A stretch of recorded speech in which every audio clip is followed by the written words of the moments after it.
Hello दोस्तों। तो आज देखिए आप लोग के लिए हम एक डिटेल लेके आए हैं जो कि झारखंड राज्य फसल राहत योजना के बारे में है।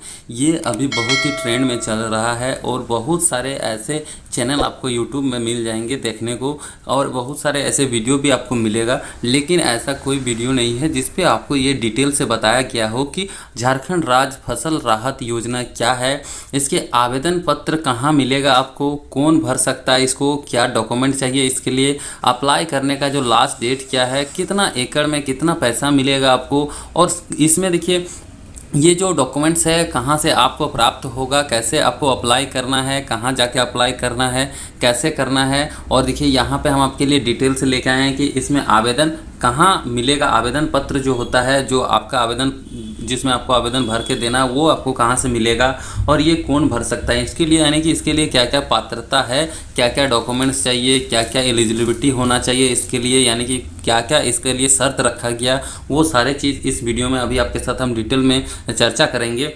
और देखिए जानेंगे कि इसमें क्या क्या डॉक्यूमेंट्स आपको लगेगा इसको अप्लाई करने के लिए। उसके बाद जानेंगे इस वीडियो में हम आपके साथ डिस्कस करके कि अप्लाई करने का जो लास्ट डेट है वो लास्ट डेट क्या है। उसके बाद जानेंगे इसी वीडियो में हम आपके साथ अभी कि कितना एकड़ में आपको कितना पैसा मिलने वाला है इस योजना के तहत। और देखिए सारा कुछ इसमें आपको अभी हम लाइव दिखाएंगे। इसका जो अभी जारी किया गया 48 पेज का एक नोटिस जारी किया गया, उसमें डिटेल से कहा गया है इसमें कि क्या क्या लगेगा, क्या नहीं लगेगा, कौन अप्लाई कर सकता है, कैसे अप्लाई करना, और सारा कुछ इस वीडियो में डिटेल से समझने का कोशिश करेंगे। तो खासकर इस वीडियो में हम आज आपके साथ ये जानेंगे कि आवेदन पत्र कहाँ मिलेगा आपको और कौन भर सकता है इसको, क्या क्या डॉक्यूमेंट चाहिए, अप्लाई कैसे करना, लास्ट डेट क्या है और कितना एकड़ में कितना पैसा मिलेगा आपको। ये सारा चीज़ इस वीडियो में अभी आपके साथ हम डिस्कस करेंगे और जानेंगे ये सारे चीज़। और इसी का नेक्स्ट वीडियो आएगा, उसमें आपको दिखाएंगे कि इसका जो आवेदन पत्र होता है इसको कैसे फिलअप करना है, कैसे भरना है। उसके बाद नेक्स्ट वीडियो में फिर जानेंगे कि ऑनलाइन आप कैसे कर सकते हैं, स्टेप बाय स्टेप आपको ऑनलाइन करके भी दिखाएंगे। तो जो अभी मेरे चैनल को फर्स्ट टाइम देख रहे हैं, चैनल को सब्सक्राइब कर लीजिए। आगे का डिटेल्स आप वीडियो देखने के लिए आप हमारे साथ जुड़े रहें ताकि इस योजना का लाभ आप उठा सकें और आराम से इस फॉर्म को आप भर सकें, ताकि डिटेल से आपको जानकारी मिल सके। तो इसी के लिए हम आपके लिए ये वीडियो बना के लाए हैं ताकि आपको सारा चीज़ से अवगत करा सकें हम और डिटेल से आपको समझा पाएँ। तो चलिए सबसे पहले देखते हैं इसके ये जो योजना है ये है क्या योजना, क्यों ये योजना को लाया गया है, क्या है ये योजना, सबसे पहले वो देखेंगे। तो आइए यहाँ पे देखिए कुछ यहाँ पे जो उनका पेपर जो उनका नोटिफिकेशन है उसका कुछ कटिंग हम आपके लिए लेकर आए, जो मेन चीज़ है उसके बारे में यहाँ अभी आपके साथ हम जिक्र करेंगे। तो देखिए ये योजना का उद्देश्य क्या है, सबसे पहले ये आपको समझना होगा। तो चलिए समझते हैं इस योजना का उद्देश्य क्या है। तो इस योजना का देखिए उद्देश्य क्या है, ये यहाँ पे डिटेल से लिखा है, आपको पढ़ के सुनाते हैं। देखिए क्या लिखा है इसमें कि लिखा है नई प्रस्तावित योजना झारखंड राज्य फसल राहत योजना फसल बीमा योजना ना होकर फसल क्षति पर किसानों को प्रदान की जाने वाली एक क्षतिपूर्ति योजना है। यह किसानों को प्राकृतिक आपदा के कारण फसल क्षति के मामले में सुरक्षा कवच प्रदान करने तथा एवं एक निश्चित आर्थिक सहायता प्रदान करने के संकल्प को पूरा करेगा। ये योजना जो है भू स्वामी तथा भूमिहीन किसान दोनों को आच्छादित करेगा। किसानों को इस योजना के तहत किसी भी प्रकार के फसल बीमा प्रीमियम भुगतान करने की आवश्यकता नहीं होगी तथा उन्हें सीधे तौर पर सरकार द्वारा फसल क्षति की स्थिति में आर्थिक सहायता प्रदान की जाएगी। यानी कि जैसे आपको पता होगा कि पहले जो होता था फसल योजना के लिए एक फसल बीमा कराया जाता था, उसमें कुछ प्रीमियम पैसा आपको लगता था पहले, उसके बाद आपका जो फसल का बीमा होता था। उसके बाद अगर फसल आपका नहीं होता था तो सरकार से क्या होता था, इसका फसल बीमा के अनुसार आपको यहाँ पे भुगतान किया जाता था। तो इस योजना के तहत क्या होगा कि इसमें आपको ना कोई बीमा प्रीमियम देना होगा और ना ही कुछ शुल्क देना होगा आपको। ये योजना जो है आपको सीधे तौर पर फसल क्षति के लिए आर्थिक सहायता प्रदान करेगा सरकार, ये कह रहा। तो ये हो गया इसका मेन उद्देश्य। उसके बाद देखते हैं आगे क्या कह रहा। तो देखिए किन किसानों को इसका लाभ मिलेगा, क्या है इसके लिए पात्रता, वो देख लेते हैं। तो पात्रता में देखिए यहाँ पे क्या लिखा गया है, तो कौन कौन इसका लाभ उठा सकता है। तो यहाँ देखिए कहा गया कि इस योजना में लघु एवं सीमांत रेत एवं गिर रेत दोनों प्रकार के कृषकों को शामिल किया जाएगा।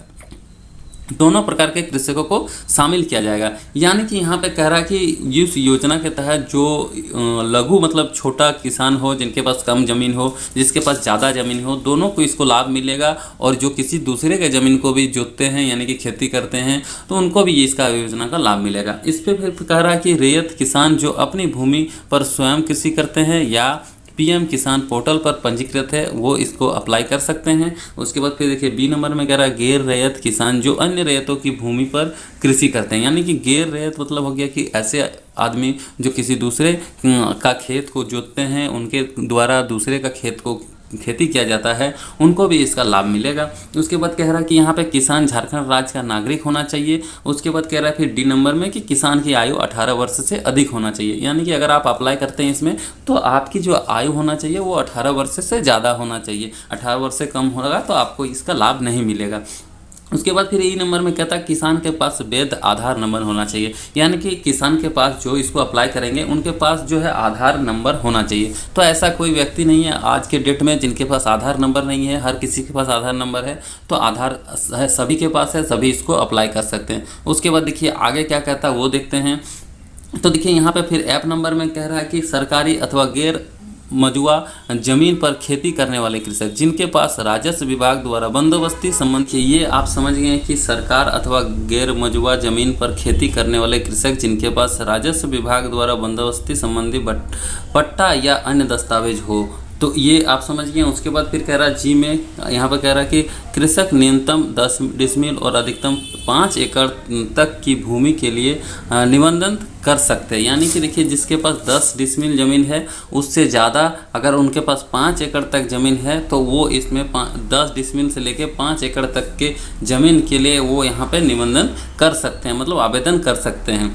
और एच में कह रहा है देखिए यहाँ पे क्या कह रहा है कि ये योजना सभी कृषकों को लिए स्वैच्छिक होगी। मतलब कि यहाँ पे आपका कोई दबाव नहीं है। अगर आप इसमें अप्लाई करना चाहते हैं तो कर सकते हैं, नहीं तो आप नहीं कर सकते हैं। उसके बाद यहाँ पे देखिए फिर कह रहा है, यहाँ पे नोट में देखिए क्या कह रहा है, योजना के अंतर्गत यहाँ पे कह रहा अजा, मतलब कि आपको यहाँ पे हम समझा देते हैं थोड़ा शॉर्टकट में कि यहाँ पे देख रहा है कि जो यहाँ पे योजना का जो अंतर्गत में लाभ मिलेगा सबसे पहले उनको मिलेगा जो ST SC हैं, जो महिला है और जो पहाड़िया जनजाति है, आदिम जनजाति किसानों को इसका सबसे पहले लाभ मिलेगा। उसके बाद अदर कास्ट को लाभ मिलेगा, ये यहाँ पे कह रहा है। उसके बाद देखिए यहाँ पे और क्या कह रहा है, यहाँ पे देखिए और कह रहा है कि उसके बाद देखिए यहाँ पे शर्त दिया गया किनको इसका लाभ नहीं मिलेगा और किनको इससे वंचित रखा गया है। तो उसके लिए देखिए यहाँ पे उसका डिटेल दिया गया है किनको इसका लाभ मिलेगा किनको नहीं मिलेगा, तो वो भी यहाँ पे देख लीजिए आप। तो देखिए यहाँ पे कह रहा है कि वैसे किसान जिनके परिवार में वे स्वयं या एक या अधिक सदस्य निम्न श्रेणी में आते हैं वे उस योजना में शामिल के पात्र नहीं होंगे। उसके बाद फिर यहाँ कह रहा है कि राज्यसभा, लोकसभा, विधानसभा में पूर्व एवं वर्तमान सदस्य, राज्य सरकार के पूर्व या वर्तमान मंत्री, नगर पालिका के वर्तमान अध्यक्ष, जिला परिषद के वर्तमान अध्यक्ष, इनको लाभ नहीं मिलेगा ये इस योजना का। उसके बाद फिर कह रहा है यहाँ पे केंद्र या राज्य विभाग एवं इनके क्षेत्रीय इकाई, राज्य सरकार के मंत्रालय, PSE एवं संबद्ध कार्यालय, सरकार के द्वारा अधीन स्वामित्व संसाधनों के सभी कार्यकर्ता या सेवानिवृत्त पदाधिकारी एवं कर्मी तथा स्थानीय निकायों में निम्नलिखित कर्मी जो यहाँ पे ये ग्रुप डी वाले कर्मी को छोड़कर, यानी कि ये यहाँ पे जो कहा गया है इसको छोड़ के सारे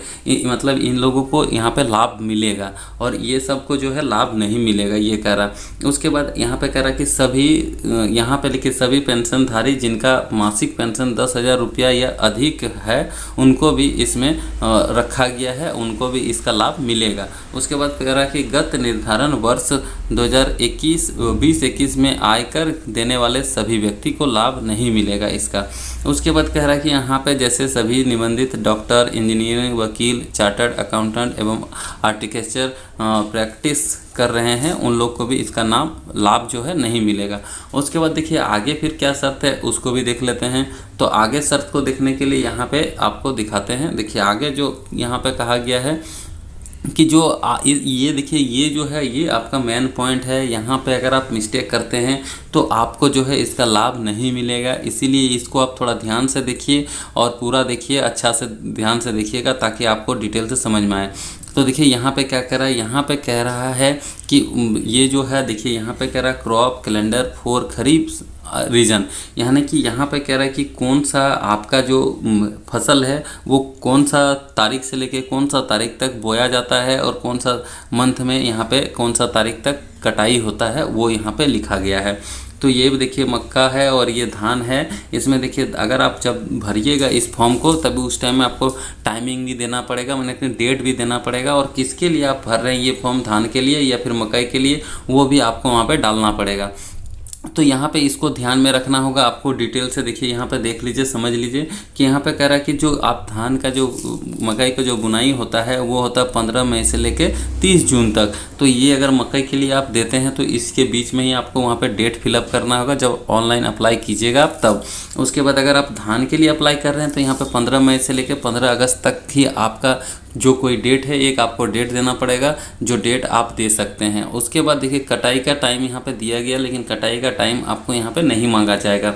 तो ये आपका इम्पोर्टेंट नहीं है, लेकिन ये पॉइंट आपको इम्पॉर्टेंट है। अगर ये पॉइंट अगर आप गलत दे देते हैं, यानी कि मकई का अगर आप भरते हैं और उसमें अगर आप 15 मई से लेकर 30 जून तक का डेट नहीं छोड़ के उसके पहले का डेट देते हैं या फिर उसके बाद का डेट देते हैं तो आपका यहाँ पे फॉर्म जो है रिजेक्ट कर दिया जाएगा।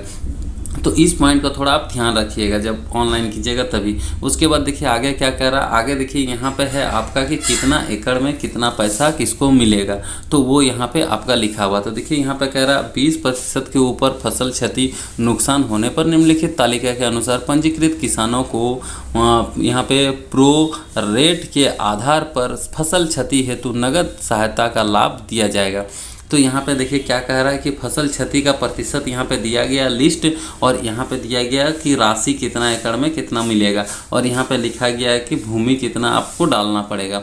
तो यहाँ पे देखिए यहाँ पे लिखा है कि आपको अगर यहाँ पे 20% तक अगर आपका फसल क्षति होता है तो आपको यहाँ पे राशि जो मिलेगा 10 डिसमिल से लेकर 5 एकड़ तक अगर आप डालते हैं तो यहाँ पे आपको मिलेगा 3000 प्रति एकड़ में मिलेगा। तो अगर आपका 1 एकड़ ज़मीन है तो आपको 3000 रुपया मिलेगा 20% क्षति पे। और यहाँ पे अगर 21% से लेकर 25% क्षति हुआ है आपका फसल तो यहाँ पे 3075 रुपया आपको मिलेगा 10 डिसमिल से लेकर 5 एकड़ तक में फसल यहाँ पे आप डाल सकते हैं। तो यहाँ पे प्रति एकड़ में दिया गया है और ये आपका उसका लिमिट है कि 10 डिसमिल से लेकर आप 5 एकड़ तक ही डाल सकते हैं, उससे ज़्यादा नहीं डाल सकते हैं। और उसके बाद देखिए इसी प्रकार से सारा यहाँ पे डिटेल से आपको दिया गया है। टोटल जो है 86% से ऊपर, यानी कि अगर 100% तक अगर आपका हानि होता है, फसल क्षति होता है तो आपका प्रति एकड़ जो है 4000 रुपया दिया जाएगा। तो इस प्रकार यहाँ पे सारा डिटेल से दिया गया कितना परसेंट क्षति में कितना परसेंट आप कितना पैसा आपको प्रति एकड़ मिलेगा। तो ये देख लीजिए, आप इसको स्क्रीनशॉट लेके रख लीजिए ताकि आपको बाद में काम आएगा।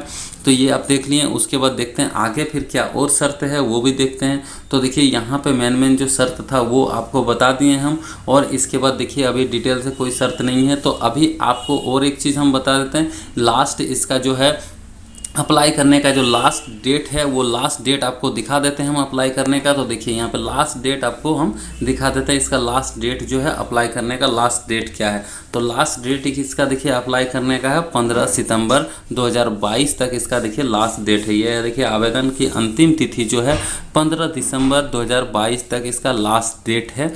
तो इतना तारीख तक इसके पहले अगर आप आवेदन कर लेते हैं तो अच्छा है, नहीं करते हैं तो बाद में आपको इसका लाभ नहीं मिलेगा। और देखिए इसका जो आवेदन आप कहाँ से प्राप्त कर सकते हैं, आवेदन पत्र जो होता है वो कहाँ से डाउनलोड कर सकते हैं और इसका ऑफिशियल साइट क्या है वो आपको हम नीचे डिस्क्रिप्शन बॉक्स में दे देंगे। इसका ऑफिशियल साइट देखिए ये है, यहाँ पे आपको दिख रहा होगा छोटा छोटा, लेकिन नहीं दिख रहा तो हम आपको इसका ऑफिशियल साइट आपको हम लिंक नीचे डिस्क्रिप्शन बॉक्स में दे देंगे, वहाँ से आप अप्लाई कर सकते हैं। और इसका जो फॉर्म है नेक्स्ट वीडियो में बताएंगे कि फॉर्म को कैसे फिलअप करना है, किस तरह से आप उसको फिलअप कर सकते हैं, किसको किसको साइन कराना पड़ेगा, किसको नहीं साइन कराना पड़ेगा, उसके लिए क्या क्या डॉक्यूमेंट्स और चाहिए आपको, वो सब नेक्स्ट वीडियो में आपको हम बताएंगे। अभी इस वीडियो में आपको फ़िलहाल हम बता दिए क्या क्या इसका शर्त है और कौन इसको भर सकता है कौन नहीं भर सकता है, क्या क्या योग्यता रखा गया है, ये सब डिटेल से आपको समझाने का कोशिश किए, बताने का कोशिश किए। आई होप कि आपको सब कुछ समझ में आ गया। नहीं समझ में आया, कोई आपका डाउट है तो आप हमें कमेंट करके पूछ सकते हैं। कमेंट बॉक्स में जाके कमेंट कीजिए, उसका जवाब हम आपको देंगे। आपका सहायता करने का हम भरपूर कोशिश करेंगे। तो चलिए फ्रेंड, आज का इस वीडियो को हम यहीं समाप्त करते हैं। नेक्स्ट वीडियो अगर आप देखना चाहते हैं इसी रिलेटेड डिटेल से और फॉर्म कैसे भरना है, इसका कैसे फॉर्म को आवेदन को फिलअप करना है, तो उसके लिए आप चैनल को सब्सक्राइब करके रख लीजिए। नेक्स्ट वीडियो आएगा सबसे पहले आप तक पहुंचेगा और आप उस वीडियो को देख के लाभ उठा सकिएगा। तो आप सब्सक्राइब कर दिएंगे, नहीं किए तो कर लीजिए चैनल को सब्सक्राइब। आज के लिए इतना ही, धन्यवाद।